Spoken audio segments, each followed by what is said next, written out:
Assalamualaikum warahmatullahi wabarakatuh. Perkenalkan, nama saya Khairul Anwar, mahasiswa PPG Guru Tertentu tahap 2 tahun 2025. Program studi bimbingan dan konseling NIM 24001 039 2781 0115 LPTK Universitas Negeri Surabaya. Saya adalah seorang guru bimbingan dan konseling di SMP Negeri 1 Donorejo, Kabupaten Jepara. Pada kesempatan kali ini, Kamis, tanggal 11 September tahun 2025, saya akan melaksanakan uji kinerja layanan konseling individu dengan topik self-harm atau self-injury yang berfokus pada non-suicidal self-injury atau melukai diri sendiri dengan menggunakan benda tajam. Saya menggunakan pendekatan rasional emotif behavior therapy. Selamat menyaksikan. Terima kasih.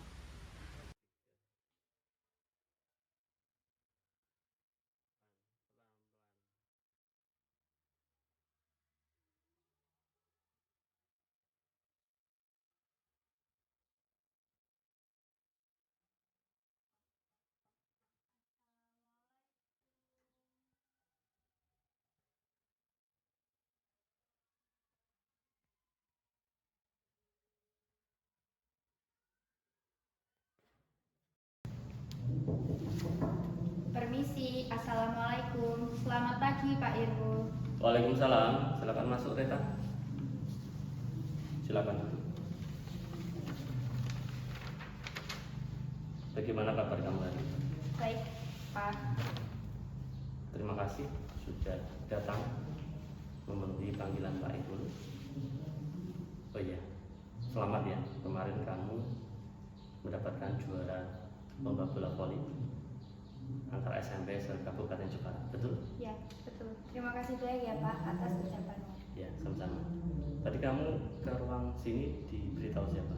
Tadi saya diberitahu wali kelas saya, Bu Endri. Katanya saya dipanggil lagi ke ruang 3, Pak. Ya, ini adalah lanjutan dari kegiatan kita kemarin. Jadi Reta kemarin sudah saya panggil kaitannya dengan membuat jadwal layanan konseling. Kemarin Reta sudah saya berikan lembar persetujuan yang itu harus diterima oleh orang tua Reta. Apakah lembar itu sudah diterima orang tua, dibaca dan ditandatangani? Oh, iya, sudah Pak. Ini sudah ditandatangani juga oleh orang tua saya. Ya, saya terima ya. Iya. Selain lembar persetujuan orang tua atau wali konseling, Pak Irul juga punya surat persetujuan antara konselor sama konseling. Jadi sebelum layanan konseling nanti kita mulai, ada surat persetujuan atau informed consent yang mana ini nanti berisi ketersediaan Reta sebagai konseling untuk melakukan sesi konseling. Jadi nanti kita melakukan sesi konseling tidak atau berasaskan pada kesukarelaan. Ini bisa Reta terima, kemudian diisi biodatanya di atas, kemudian dibumbui tanda tangan dan nama terang di bawah.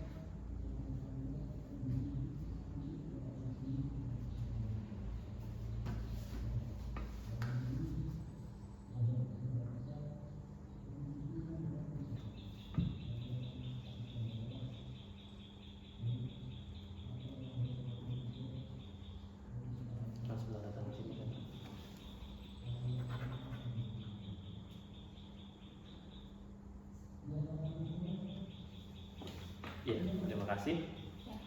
Bagaimana kita bisa mulai sesi konseling pada hari ini? Bisa Pak? Bisa ya. Kalau bisa silakan duduk yang rileks. Kita coba berdoa dulu ya sebelum layanan konseling kita mulai. Semoga nanti pertemuan kita kali ini membawa hasil yang sangat baik, terutama bagi pribadi Reta. Ya. Berdoa sesuai keyakinan Reta dan keyakinan Pak Irul, dipersilakan.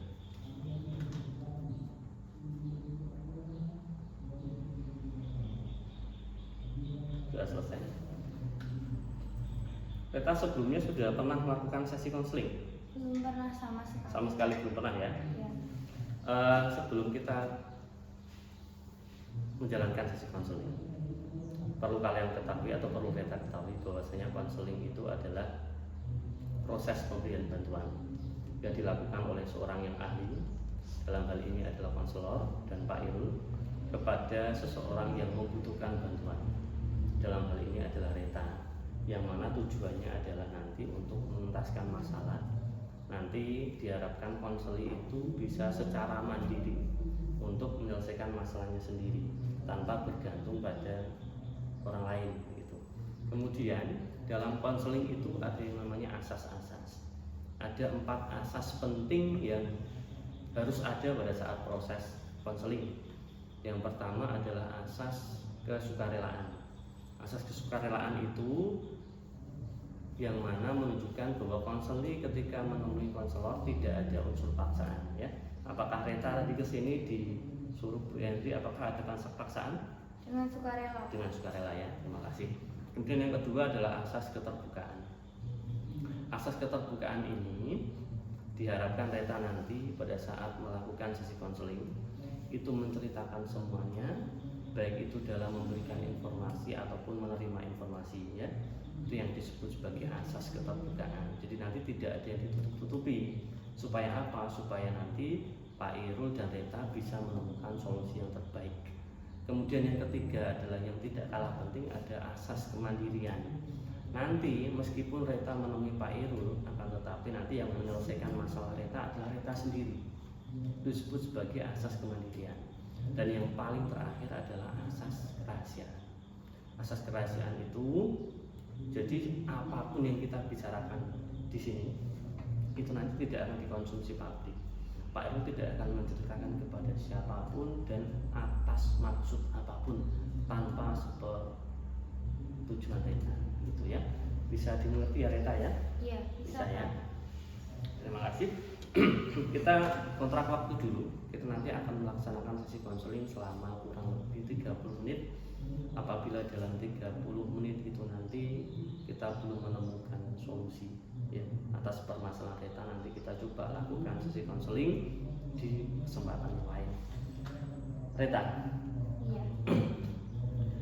berdasarkan informasi dari wali kelas, kemudian guru mapel, sahabat-sahabat kamu, dan data kuesioner yang kemarin saya berikan kepada kamu, Pak Irul boleh tanya sesuatu?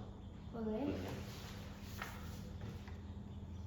Reta, saat kamu mengalami berbagai masalah, baik itu tekanan emosional ataupun tekanan psikologis, apa yang kamu lakukan? Dengan menyendiri, Pak. Penyendirian. Ya. Pada saat kamu menyendiri itu tidak ada siapapun tempat untuk kamu berkeluh kesah, baik itu orang tua, sahabat, teman, tidak ada. Tidak ada. Ada ya. Karena tidak ada tempat untuk bercurah, lalu dengan cara apa Reta menyalurkan amarah, rasa marah, kemudian emosi di dalam diri dengan cara apa? Biasanya, Pak, saya takut menceritakan ini semua. Reta, tadi di awal kan Pak Irul sudah menyampaikan kepada kamu bahwa konseling itu punya berbagai asas. Ada asas keterbukaan dan kerahasiaan. Jadi saya harapkan Reta terbuka dan kerahasiaan apa yang Reta sampaikan nanti akan terjaga. Saya ulangi lagi pertanyaan. Pada saat kamu mengalami tekanan-tekanan emosi, apa yang kamu lakukan? Biasanya saya menenangkan itu semua dengan cara menyakiti diri sendiri, Pak. Menyakiti diri sendiri. Iya. Dengan cara apa itu menyakiti diri sendiri?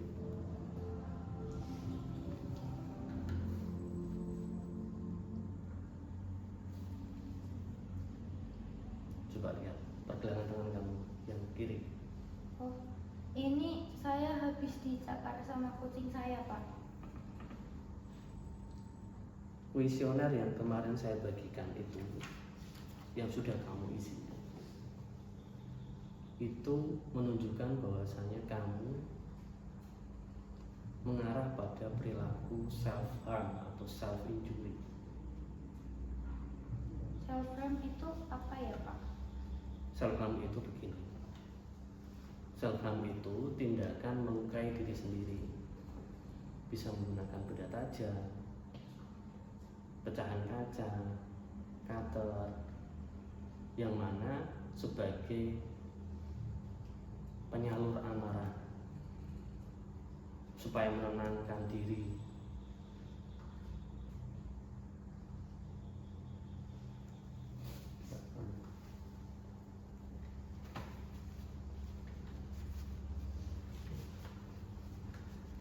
Relax, relax.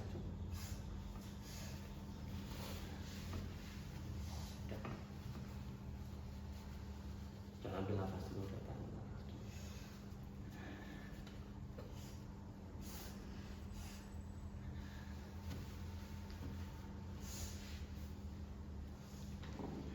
Kita mulai lagi. Benar itu seperti yang Pak Erlo sampaikan tadi? Benar, Pak. Biasanya saya menggores-gores lengan saya. Menggunakan apa biasanya, Reza? Awalnya menggunakan jarum pentul, Pak. Selain itu, Potongan kaca, cutter, silet. itu sudah berapa lama itu kamu lakukan itu? Sejak awal semester tahun ini, Pak. Ini sudah semester ganjil akhir ya, berarti sudah kurang lebih 6 bulan ini kamu melakukan itu. Tidak ada keinginan untuk berhenti, Reza? Ada, Pak. Tapi saya sulit untuk melakukan itu. Apa yang terbesit dalam pikiran kamu pada saat kamu melukai diri kamu sendiri? Saya merasakan semua yang ada di pikiran saya menjadi lebih lega, lebih tenang. Saya merasa diri saya lebih baik. Tapi setelah itu saya merasakan sakit, perih di bagian lengan.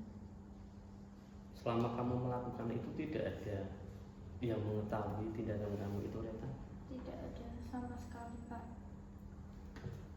Biasanya kalau di sekolah saya balut menggunakan plester.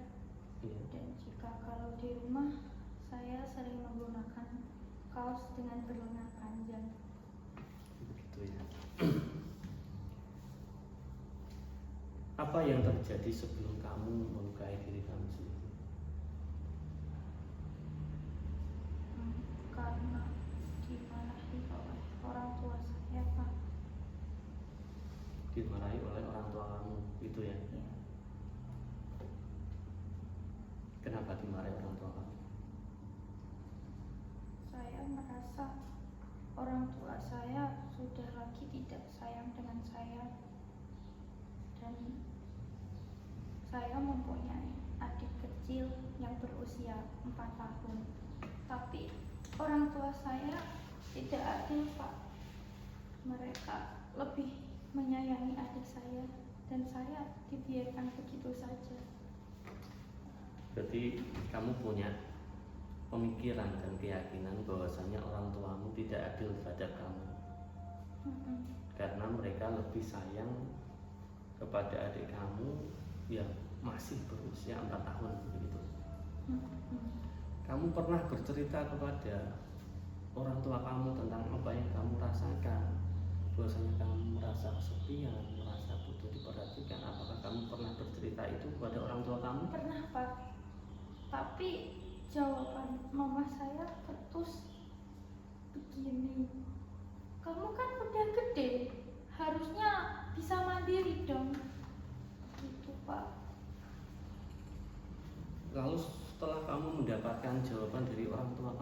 Apa yang kamu lakukan? Saya merasa sedih. Lalu setelah itu saya masuk ke kamar, scroll HP, scroll TikTok. Kamu mengunci diri di kamar. Iya, Saat kamu sedang sendiri di kamar, kemudian scroll HP, TikTok, apa yang kamu lihat di HP itu? pada saat itu tren menggores-gores tangan sedang booming, Pak. Sedang viral. Barcode namanya. Barcode, Iya, itu istilah anak sekarang yang dipakai ya? iya Pak. Melukai dirinya sendiri begitu. Mm-mm. Gini Reta, kita coba uji pikiran kamu tadi.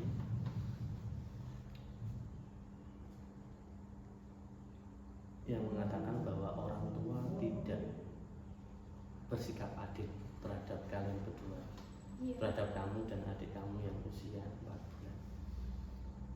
Apakah kamu sayang orang tua dan adik kamu? Sayang sekali, Pak. Oke, sekarang begini, Pak Itu mau tanya. Seandainya adik kamu yang usia 4 tahun itu ditaruh di suatu tempat, tidak ada bimbingan orang tua, tidak ada yang mendampingi, apakah dia bisa memenuhi kebutuhan dia seperti makan, buang air kecil? Apakah bisa, Reta? Tidak bisa, Pak. Apakah orang tua kamu itu harus selalu mendampingi kamu 24 jam? Tidak harus, karena saya juga bersekolah, latihan, dan kegiatan lainnya. Iya, orang tua itu kan punya kesibukan. Ayahmu punya pekerjaan, ibumu punya pekerjaan, ditambah lagi ibumu juga harus mengurusi seluruh anggota keluarga. Setiap hari kamu dalam sekolah uang sakunya berapa, Rita? Kalau hari-hari biasa 20 juta, Iya. tapi kalau ada ekstra biasanya 30 sampai 40. Itu jumlah yang cukup banyak itu ya. Ditambah lagi kamu difasilitasi kendaraan, betul? Iya. Iya. Tidak semua orang punya kendaraan. Ada yang berjalan kaki tidak pernah sekolah. Saya tanya lagi, pada saat kamu dapat prestasi, apakah dirayakan oleh orang tua? Iya Pak, mereka salah satu orang yang sangat senang ketika saya meraih prestasi. Biasanya saya diajak makan keluar atau saya dibelikan barang yang saya inginkan. Begini Reta, setiap anak itu kan memiliki kebutuhan yang berbeda-beda di setiap fase ya. Mungkin kebutuhan adik kamu ini harus diperhatikan, harus diberikan kasih sayang lebih. Sementara kamu sudah dewasa, ya kamu memang harus mandiri gitu. Ya, tidak melulu harus didampingi orang tua. Iya memang, adik kamu ini membutuhkan hal-hal yang dibutuhkan pada saat kamu kecil dulu ya. Kamu juga pernah kecil, adik kamu sekarang merasakan itu. Mereka harus selalu didampingi, mereka harus selalu mendapatkan nutrisi langsung dari ibu. Nah, kita coba ubah pemikiran kamu yang awalnya itu orang tua tidak adil. Coba kita rubah dengan pemikiran yang lebih rasional. Oh, mungkin saya sedang mengalami masa sulit. Orang tua saya harus membagi kasih sayangnya antara saya dan adik saya. Dan mungkin untuk saat ini porsi kasih sayang yang diberikan kepada adik saya lebih banyak daripada yang diberikan kepada saya. Kalau semisal pikiran kita rubah seperti itu, apakah bisa diterima logika kamu? Bisa Pak, dan menurut saya ternyata pikiran itu lebih melegakan dan menenangkan. Reta, bagaimana pandangan kamu tentang menyakiti diri? Hal itu merugikan diri sendiri, Pak. Ya, selain merugikan, self harm itu punya beberapa dampak. Dampaknya mengerikan. Yang pertama adalah tentu ada luka keloid di sini, luka bekas sayatan apabila dilakukan sampai berkali-kali. Apalagi kalau menggunakan benda tajam dan karat, nanti tentu akan membuat infeksi, ya, tetanus dan sebagainya. Yang kedua adalah tekanan emosional yang meninggi. Saat orang melakukan self harm itu dari awal mungkin dia merasa lega seperti yang kamu sampaikan tadi, tetapi dia akan mengulangi terus seandainya tidak segera berhenti. Itu akan menjadi siklus yang sangat berbahaya. Yang ketiga, kesehatan mental terganggu. Makanya kebanyakan orang-orang yang melakukan self harm itu suka menyendiri, depresi dan sebagainya. Kemudian hubungan sosial terganggu juga. Karena apa? Karena takut ketahuan. Beta, apabila di kemudian hari kondisi kamu merasa tertekan, marah, kesal atau kecewa dan tidak ada teman yang bercerita, dan ada bisikan melakukan self harm lagi, apa yang perlu kamu lakukan? Mungkin saya akan mengganti pikiran yang buruk itu ke dalam kegiatan yang lebih positif agar saya tidak melakukan lagi hal yang merugikan dan menyakiti diri sendiri, Pak. Oke, saya tawarkan solusi kepada Reta, ya. Reta, kita itu kan tidak kuasa atas orang lain, ya, tetapi kita kan bisa membatasi diri kita sendiri, betul ya? Apabila nanti muncul keinginan untuk self harm lagi, kamu harus melawannya, ya. Kamu harus melawan dengan cara apa? Dengan cara distraksi. Contohnya begini, saat nanti muncul keinginan untuk self harm menggunakan gunting, contohnya, maka nanti kamu harus lawan. Mungkin kamu bisa ambil guntingnya untuk memotong-motong kertas, atau mungkin ketika ada tekanan emosi yang harus menuntut kamu marah dan ada bisikan untuk melakukan self harm, daripada kamu marah melakukan self harm lagi, kamu bisa lampiaskan di kegiatan kamu yang lebih positif seperti bola voli dan lain sebagainya. Jadi emosinya tetap tersalurkan, gitu. Karena kalau emosi tidak tersalurkan nanti akan menjadi bom waktu untuk kamu juga. Ternyata kamu harus menyayangi diri kamu sendiri. Kamu itu berharga dan masa depan kamu itu sangat panjang. Cita-cita kamu apa, Reta? Cita-cita saya ingin menjadi atlet voli profesional, Pak, dan ingin menjadi polwan. Ya, kalau kamu bercita-cita seperti itu, kalau melihat kriterianya sih, kalau jadi polwan kan nggak boleh ada luka cacat tubuhnya. Iya. Ya, makanya masih ada waktu untuk diperbaiki. Ya, semoga nanti cita-citamu juga terwujud, Reta, ya. Amin, Pak. Ada data yang ingin saya sampaikan ke kamu, Reta. Jadi kemarin itu Pak Ero kan sudah menyebar sosiometri di kelas kamu, ya. Iya. Ya. Itu 19 dari 35 teman kamu itu suka terhadap kamu ketika kamu dijadikan sebagai teman belajar dan bermain. Yang benar, Pak. Iya, datanya seperti itu. Reta, saya sangat menghargai keberanian kamu, ya. Reta sudah berani terbuka, bercerita dengan Pak Ero. Reta juga sudah menyadari pemikiran-pemikiran yang tidak rasional, ya. Kemudian mengganti lagi dengan pemikiran yang rasional. Reta di sini tidak sendiri. Ada Pak Ero yang mendampingi kamu. Apabila nanti dalam proses kamu merubah perilaku itu nanti terdapat hambatan-hambatan, tolong nanti Reta bisa menemui Pak Ero lagi, ya. Kita bekerja sama untuk menyelesaikan masalahnya Reta secara mandiri. Terima kasih banyak ya, Pak. Ya. Sudah menjadi tempat di mana saya bisa bercerita. Oke, Reta. Pertemuan kita selanjutnya nanti kita laksanakan kapan, Reta, untuk memastikan bahwasannya nanti Reta melaporkan hasil perubahan Reta kepada Pak Irul? Mungkin saya membutuhkan waktu. Iya. Mungkin besok pada saat jam istirahat Iya. saya akan menemui Pak Irul di ruang ini lagi. Iya, iya.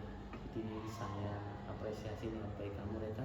Jadi besok ketika jam istirahat Reta menemui Pak Irul lagi di ruangan ini Reta ya. Iya. Iya. Reta, ini ada beberapa lembar evaluasi bisa Reta isi ya. Ini yang menunjukkan bahwasanya sesi konseling ini berjalan dengan baik gitu. Nanti bisa Reta isi. Nanti kalau misal sudah Reta isi bisa Reta isi di kelas ya. Nanti kalau sudah diisi Reta nanti kumpulkan ke Pak Irul lagi mungkin setelah jam istirahat kedua begitu ya. Baik. Dan Reta kita tutup konseling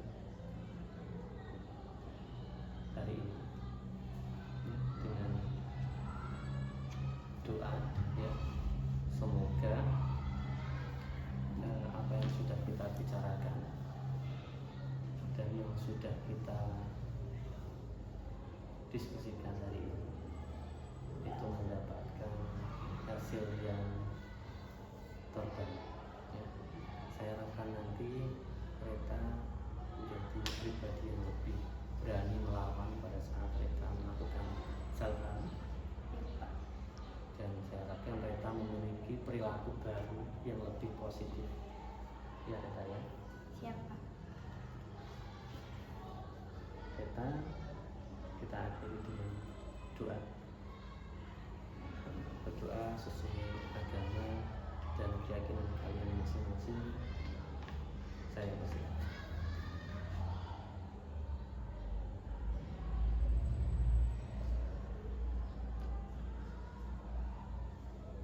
Berdoa selesai, Reta bisa meninggalkan ruangan BK. Ini di bawah nanti diberikan kepada saya setelah jam istirahat pertama. Terima kasih Reta. Ya, terima kasih banyak ya Pak. Ya. Saya permisi dulu. Ya.